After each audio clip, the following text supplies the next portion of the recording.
প্রতিযোগিতা করতে পারবো। আজকে দক্ষিণ অঞ্চল সুন্দরবন সহ ওই অঞ্চলে যে লবণাক্ততা বৃদ্ধি পেয়েছে সেটা আমরা দূর করতে পারবো।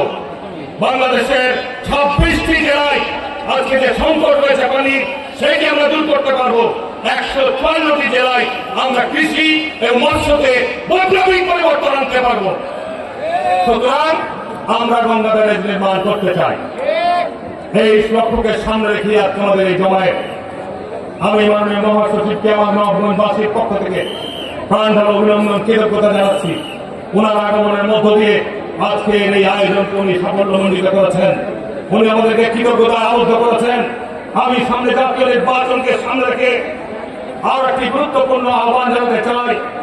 আগামী নির্বাচনে বিএনপির সঙ্গে যারা আজকে প্রতিদ্বন্দ্বিতা করবেন, জামাত ইসলামী আমাদের সঙ্গে দীর্ঘদিন জোট করেছিলেন, দীর্ঘদিন তারা আমাদের সঙ্গে একত্রবদ্ধ আন্দোলন করেছেন, কিন্তু আমরা তাদের বর্তমান কর্মকাণ্ড দেখে খুব বিস্মিত এবং হতবাক হচ্ছি, খুব অবাক হচ্ছি। যাচ্ছে বাংলাদেশে গণতন্ত্রের জন্য দরকার, গণতন্ত্রের উত্তরণ দরকার। সেখানে কখন বলছেন কি আর চাই, কখন বলছেন আগে ভোট চাই। এই রাজ্যের বর্তমান যে গণতন্ত্রের উত্তরণের পক্ষে আজকে পিছিল করছেন, আজকে গণতন্ত্রের উত্তরণের জায়গাকে আপনারা সংকটাপন্ন করছেন। আমি নিন্দা জানাচ্ছি, আমি আহ্বান জানাচ্ছি। আজকে জামাত ইসলামের যারা ইসলামী বক্তা রয়েছেন, জামাত ইসলামের যারা আজকে রাজনৈতিক বক্তব্য দিচ্ছেন, তাদের প্রতি আমার বিশেষ আহ্বান যাতে এই জায়গার মধ্যে ক্ষেত্রে আপনাদেরকে আরো সতর্কতা অবলম্বন করা দরকার। কারণ আপনারা যখন মন্দিরও যাচ্ছেন, মসজিদও যাচ্ছেন, মন্দির প্রদর্শনের সময় বলছেন পূজা এবং রোজা মুদ্রার একই তরফি। মনে রাখতে হবে পূজা হচ্ছে শরীরের ইবাদত আর রোজা হচ্ছে আল্লাহর ইবাদত।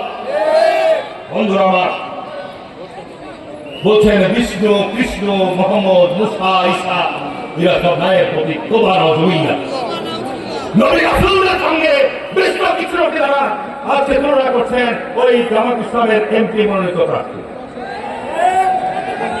তারা একটা ভোটের জন্য হিন্দু সম্মেলন করা বলছে, হিন্দু সম্মেলনে কে বলছে হরি হরি হরি বল দাড়ি পাল্লা টেনে তোল।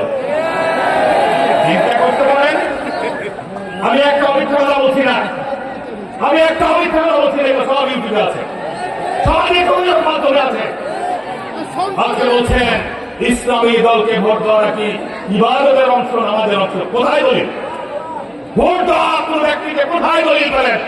দলিল পালন করবেন আর না করে ধর্মকে এভাবে ব্যবসা করবেন না। ধর্মকে মানুষের মধ্যে বাংলাদেশের ছাত্ররা 90 লাখ মুসলমান। সুতরাং কোন অবস্থাতেই শহীদ রাষ্ট্রপতি জিয়াউর রহমান বাংলাদেশের সংবিধানে বিভিন্ন সংযোজন করেছেন। শহীদ রাষ্ট্রপতি জিয়াউর রহমান আল্লাহর সার্বভৌমত্ব সংবিধানের মধ্যে নিয়েছেন। আল্লাহর প্রতি অবিচল আস্থা বিশ্বাসের ব্যবস্থা পরিচালনা। এটা কি চান? এটা কি চান? আজকে এইসব ধর্মকে নিয়ে বলাবলি করে আজকে ধর্মপ্রাণ মুসলমানদের মধ্যে হানাহানি উৎসাহ বিভেদ তৈরি করছেন, অনন্ত তৈরি করছেন।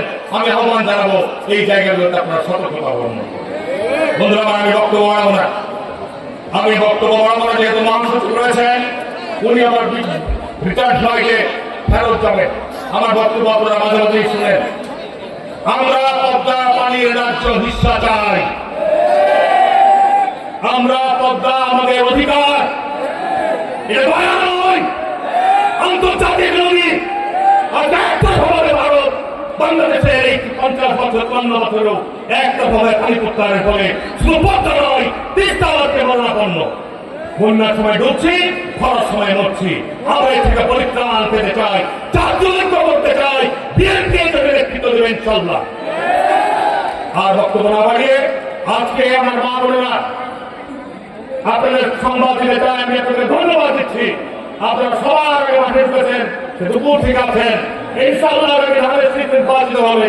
প্রত্যেকটি মহিলা পরিবারকে তাদের আমার ঘোষণা দিয়েছেন, ফ্যামিলি কার্ড আপনাদেরকে দেবে ইনশাআল্লাহ। যার বিনিময়ে আপনারা প্রায় 2,500 টাকার পণ্য প্রতি মাসে আপনাদেরকে দ্রব্য ক্রয় করবেন।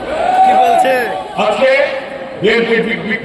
অন্যান্য কর্মসূচির ব্যাপারে মাননীয় মহাসচিব বিস্তারিত বলবেন। আমি এখানে মিজানুর রহমান ভাই আছেন, আমি আহ্বান জানাবো এই অল্প কিছুদিনের মধ্যে রাষ্ট্রে আমরা এরকম মহাসভা করতে চাই, পাবনায় করতে চাই,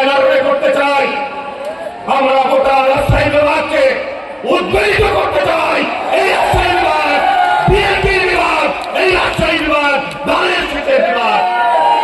আগামী নির্বাচনে চাঁপাইনবাবগঞ্জে 3টা আসনকে আমরা বিজয়ী হবো ভাই আমার। এটি বিএনপির দুর্গ জেলা। ঠিক আমি ঠিক বলছি?